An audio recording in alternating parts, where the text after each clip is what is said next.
Since our Shawn, I want to do a piece about expanding your business into another state. This could come up a couple of different ways. One way it comes up frequently is that people, just are growing their business and they see opportunities in another state. Maybe if you're in some of the northeastern states, your state neighbors are nearby. Some of you may be located near a state line. You may cross over, right? Thinking about like a Kansas-Missouri situation for Kansas City. And some of you may be in just a situation where you're in a bigger state, but your business is just growing and you see opportunity in other states. Also, it may be a relocation play. You may be in one state and want to move to another state, and you'll need to come up with ways to do business in that other state in order to transition your business from one state to another. So it can come up in a lot of different ways, how you want to expand your business and what you need to do. And we're going to be talking kind of about that foundation and some of these core legal requirements that come up here and what you need to do in order to kind of get that process done from a compliance and regulatory standpoint. So it's important stuff from making sure you're in good with the government. So again, as always on this show, we discuss legal issues, but we're not giving you specific legal advice. We're giving you ideas, tips, tricks, entertainment. What we want you to do is get detailed legal advice from your counsel based on your specific situation. Obviously, we can't give you specific legal advice in a YouTube show. All right, the U.S. has a federal system. That means that we have what some people refer to as dual sovereigns. You have a federal government with control and government powers, and you have state governments. And as we've covered in prior videos here on the channel, the state governments usually dictate company formation, and with the exception of some nationally chartered banks and some other rare occurrences, most entities are formed at the state level. And so that means we have this interplay between our states. Further, the U.S. Constitution has the Commerce Clause, which opens up the federal government regulating interstate commerce, which they have done a fair amount. And then we also have interstate travel, which is read into the Constitution, and equal protection laws, which mean that basically, for the most part, our businesses can cross state lines. We're free to expand into new states within this federal system.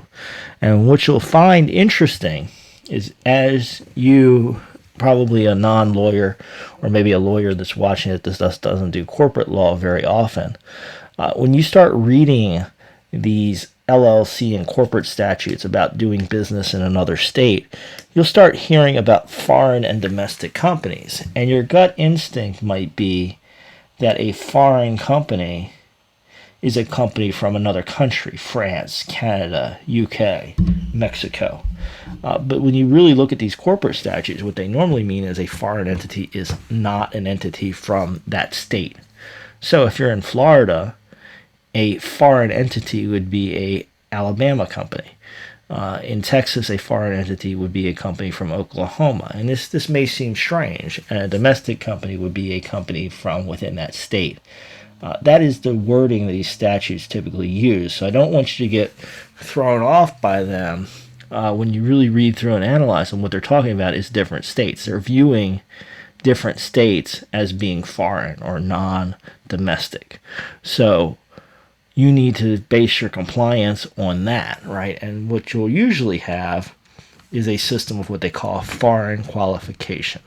This means that entities that are foreign, that are not from that state, in particular cases, have to file a qualification.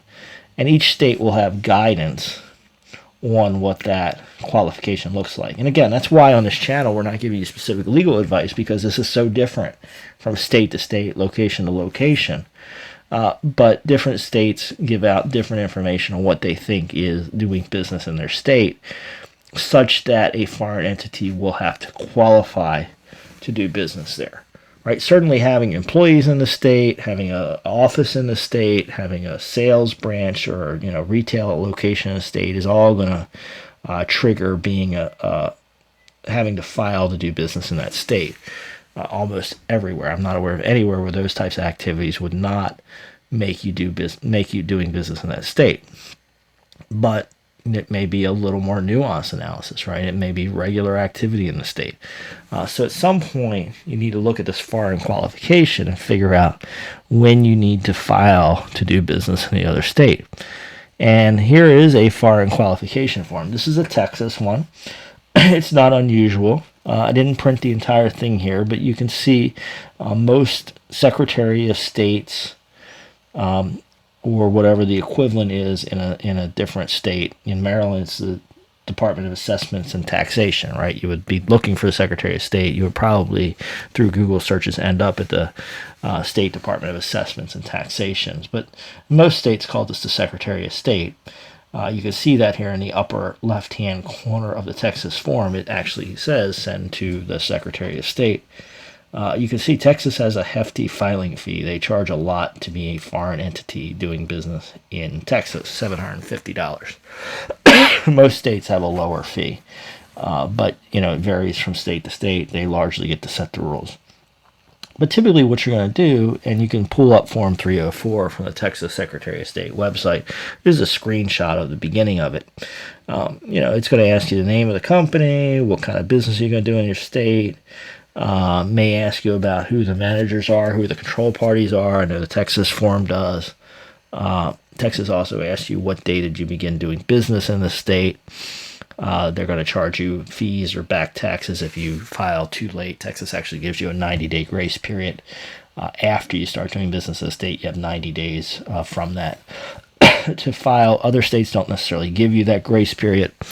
Long story short, you need to look at the state that you're forming in and get a hold of this. And then you'll see here in that upper right-hand corner, you'll see up towards the top, it says this space reserved for office use. Now what happens when you file this, when you actually submit this to the state of Texas and pay your $750 fee and it goes through the processing, what you'll find in that big white space up in that corner is you get a stamp there. Date, time of filing, file number, etc. And other states have a similar system, right? They usually stamp these things in some way, shape, or form to show that they're on file with the state. Then they show up on the state computers. Usually they're public. People can do searches on them. But this is the gateway from a registration standpoint of doing business in the state. And the state's going to ask you for that. Banks may ask you for that. Landlord might ask you for that. People are going to say, how are you doing business in this location? And they're going to want to see this application on file. And they may review it, but they certainly want to see that state stamp on it. And that's going to kind of open up the state tax system and compliance, right? So usually once you're filed as a foreign entity in a state, they view you as being basically a corporate citizen. That's going to open up, sales tax reporting obligations. It's going to open up employment, if you're hiring somebody in that state. May open up some general, taxation issues. Now you have to file, an annual tax return with your activities in that state, right? So you need to then know that you've triggered kind of a compliance system. That's kind of part of the purpose, right? They want you to file this foreign qualification to legally do business in a state. They may require that foreign qualification in order to be part of a lawsuit. So now the door's open, and that opens up that tax system for you to now look at how that system works, right? So now you're in the state tax system. Now you've got to do compliance. So look at that as a broader part of the system. All of that means you're going to need good accounting, right? So the reality is, as soon as as a single state business, you should have good accounting, right? You have a lot of stuff to take care of. You're going to have state tax filings. You need to compute the amounts owed. You need to report specific amounts on your tax returns, whether that's income tax, sales tax, use tax, margin tax. Some states have, right? Whatever tax you're paying, you need good accounting.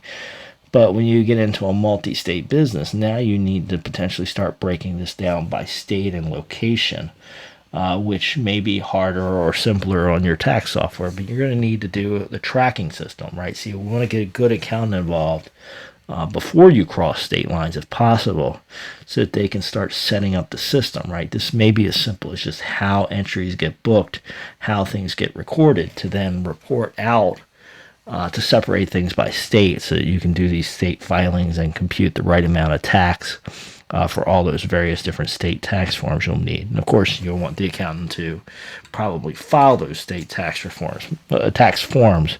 Most business owners I know don't want to get in the business of doing a lot of state tax compliance. You don't have to change your state of formation, and now this applies in a lot of different ways. We talked in a prior video about forming LLCs or corporations. You can go back and check out that video on the channel. You get to largely pick your state of formation under our U.S. federal system that we talked about earlier. Just because you're doing business in a new state doesn't mean you need to change your state of formation. And you don't need to file a new LLC in every state. I've seen a handful of people make that mistake, right? They take the same LLC and they keep making new LLCs in each state, new corporations. You don't do that generally. Generally, you have the one master entity, and then an entity does those foreign qualification forms like we've seen. You don't have to change your state of formation just because you cross the state line. Now, you can actually even move from one state to another state and leave your entity formed in the state you used to live in. I see a lot of people make that mistake too. You don't have to move to the state. You don't have to move your entity to the state that you're now in. You can. It may make sense, but it may be an unnecessary cost. So you have to look at that, right? So just because you're engaging in business in a new state, or maybe you've actually moved to a new state, you don't have to necessarily move your entity. You can. It's a possibility, but you can also just leave it in the original state, have your internal affairs governed by the original state, and do foreign qualifications in new states. So remember that. And if you do want to change your state of formation, you're going to trigger a tricky situation because you're going to have to update tax records in these foreign qualification states. Your state of which state you're domesticated in. You may need new file numbers, etc. It can be complicated. It can be tricky. So make sure you get that right. As always, not detailed legal advice. We're just here giving you education tips, not advising you legally. Consult your advisors and attorneys. Moving into a new state is an exciting time for your business, and it really is important. But you want to get this blocking and tackling down, right? You want to make sure that you do get these foreign qualifications filed. Worst case scenario, if you don't file them, you can end up in a situation where you owe back taxes, fees, filing penalties. It's not where you want to find yourself, right? You want to get this stuff right from the beginning. You want to start getting those new taxes, which is almost indefinitely going to trigger. You want to start getting those filed. So the best thing you can do is hopefully you stumble upon this video before you move into a new state. You plan it out, call the state, figure out what forms need to be filed, figure out what taxes it's going to trigger, and be in front of all that stuff so you don't have surprises down the line. And in some rare cases, maybe sometimes triggering a new tax and a new tax situation is so bad that you actually don't want to do business in that other state. I've seen that. You need to consider all of that in advance if you can. So hopefully this is helpful. Join me in the comments. Let me know what questions you have. If this clarified things for you, let me know. Of course, give me a like, a thumbs up, comments. All that helps the algorithm so we can get this out to more business owners. I really appreciate you being here. Thank you. Shawn McBride signing off. I'll catch you guys soon.